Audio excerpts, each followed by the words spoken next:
I am Fokim Fon Fondo, a Cameroonian. Actually, I first came here 2008, January, and I came here for studies.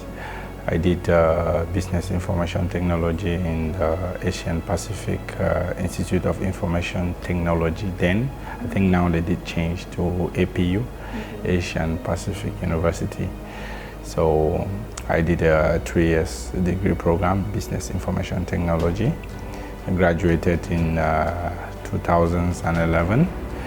Malaysia was emerging, and my brother did guide me and say, Malaysia is the future. You also can go study there, and that is going to be helpful.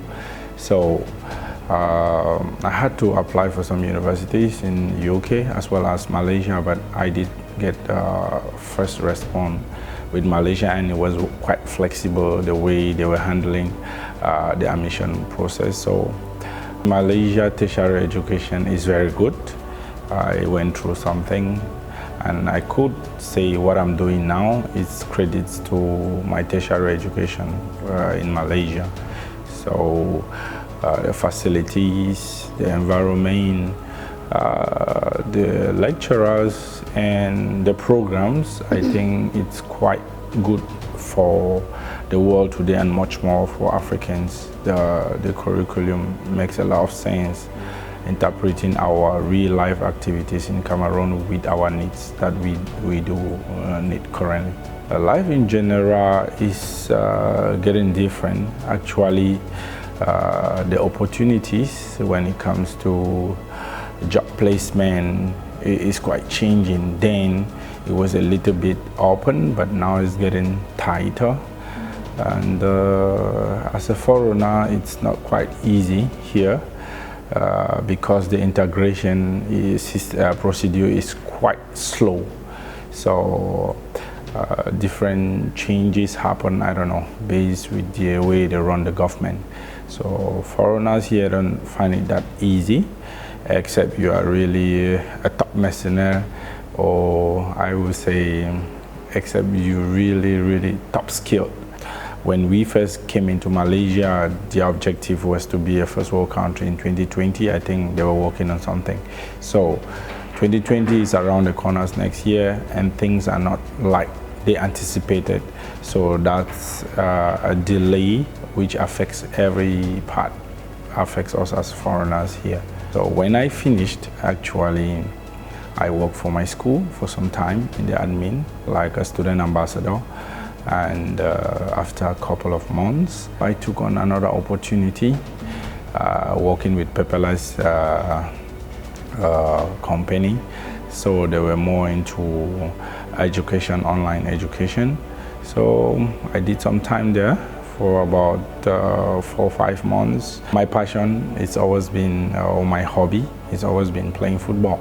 So it's something I had looked to try to exploit it. So then Malaysian, when I was going to school, Malaysia wasn't accepting foreigners for quite a while, about 5 years. They did stop. So they opened the doors 2012. So I said, okay, I'm gonna give a shot. Usually I train personally. We do train like Africans in Malaysia. And I had to take my shots. I did a trials in that is Kedah. Yeah, I did the trials in Kedah. It was quite amazing. A lot of foreigners did pass, and the coach, Wan Jama, then was a well-renowned coach who coached the national team. So he he spotted my talent. So I signed a contract, a year contract, played in Johor Bahru for all 2012. First, how did I come about the ideas? I had to meet up with old friends when I wasn't around for the past 2 years. I did ask Africans, actually, much more. I did ask what were the major challenges they face in the country. So they did tell me going about having their paperwork, the visa to be here. It's quite challenging, things are changing. They also had difficulties about finances, receive their tuition. Some who come to trade here, so they had difficulties in moving cash.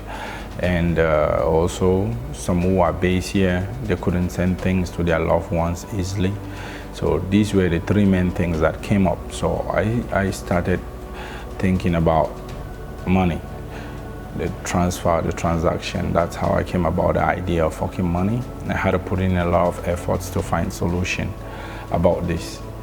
First, to register a company here, you need to work with a local, which has some shares or things as such. It's not cheap also, depending on what kind of company you have to register.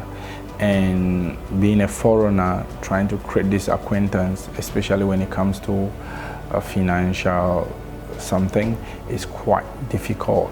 The trust, to develop the trust is challenging. So I wasn't worried about the system. I was more worried about my customers. So this is why I had to start with Africans who I know I easily can gain their trust rather than locals or foreigners. So I had to talk with few guys, few people I've known.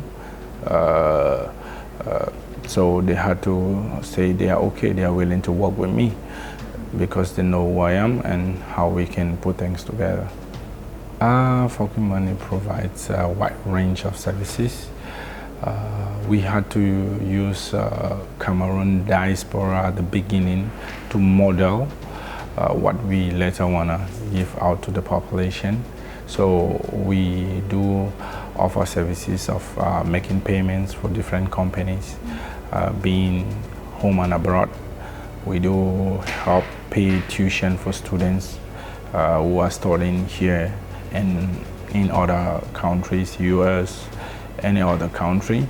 We do help to facilitate that, and we help to manage funds for customers in different aspect or perspective.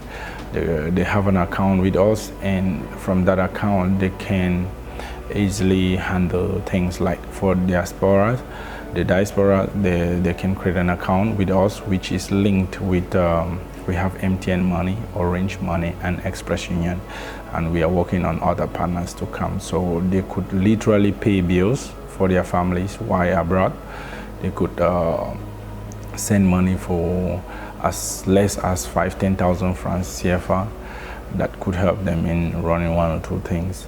So we also help paying people's bills, being here, local TV, we pay their house rentals and the electricity and much more. First, I would say the flexibility that Fokim Money offers and our platform is quite simple.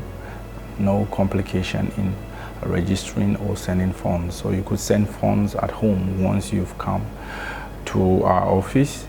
You can control your phones while online. You necessarily don't need to walk and come and queue. And flexibility about integrating with other platforms, which the others traditional, they are so limited in that. So we also look into little needs about bills and much more, which other financial firms don't handle that. They're always limited. So I think we are unique in this perspective. HQ is Malaysia, but we are very flexible back in Cameroon, USA, in Europe as well as China. So we integrate with other platforms where we are limited. So we are very flexible about that.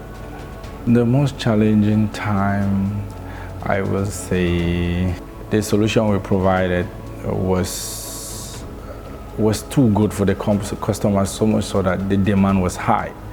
Trying to manage the volume was the most challenging about the business. I feel happy, I feel proud because the people I'm serving are faces I saw when I first came here.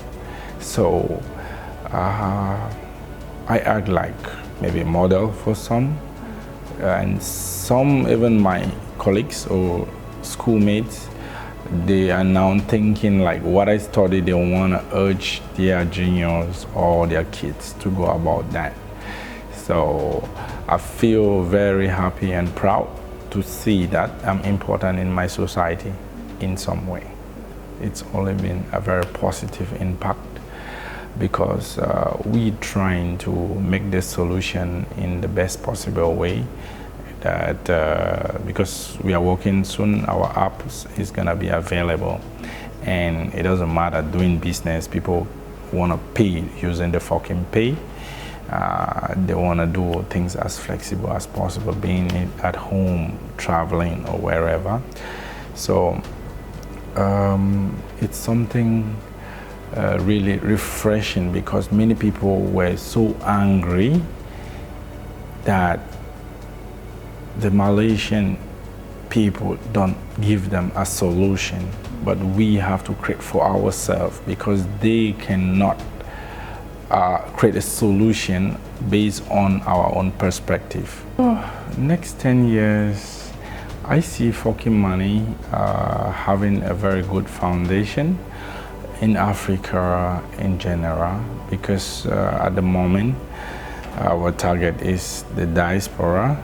Locally, people haven't really conceived the idea. So next 10 years is gonna be a target for the home base, different other countries, to be aware about Fokim Money. I will advise Africans first. In life, there's no shortcut. Don't do shortcuts. If you do shortcuts, you won't reach where you have to go. Or when you reach where you wanted to be, you'll be pegged down. No shortcuts. Take the normal procedure. I believe they come through studies is gonna be the best possible way in order to know a layman's way of thinking in this country. If they ever think they're gonna run a business, first they need to know the mentality of the locals and know how to come along with the locals, so they will know where they have to respect the locals and not do what will hinder them, because Malaysia is quite open. They have a good open mind. If you know them, it's going to be easy, but if you don't know them, it's going to be very, very difficult and challenging. You won't like to be here. What I would say, there are other ways of coming here different from being a student, but I think the best way is coming here as a student. I wouldn't encourage people to come using social visas. They give you 2 weeks. You can know a country within 10 days or 2 weeks. It's quite impossible. And based on the rules here, it's not as flexible as though that they can easily extend Africans. Most African countries, not all. Some have maybe 3 months. Some have 2 weeks visa. So it's quite different. It's a country by country case. So if you come here with a social pass and you like the country, I prefer you go back, try to get a better way to come in if you want to stay longer. And perhaps we have another way of doing Malaysia and my second home, of which they did open, that requires a lot of money. Unfortunately, except elderly Africans, young Africans, they won't want to get their first maybe 500,000 ringgit or $1 million just to come invest here. That would be a good money they would prefer to invest in their countries. That's another way, but it's quite an expensive way to go about. So just be courageous and don't think it's impossible. It's always going to be very difficult. Nobody's going to give you a free, safe passage. And you must create something unique that is not existing, that the people need. That's the secret. It doesn't matter. Just look for a small community, create what they don't have, and that's how the market grows. Definitely, sooner or later, you discover many people would like to use your service because they can afford. You can serve everybody in the world, but you can choose a small community and create your own world. Hey guys, you're welcome to PBB YouTube channel. If you like this video, make sure you give it a thumbs up, and if you want to continue seeing content like this, make sure you subscribe and do not forget to hit the bell icon just right below so you do not miss an update from PBB. Thank you so much guys, and we'll see you in the next one. Ciao!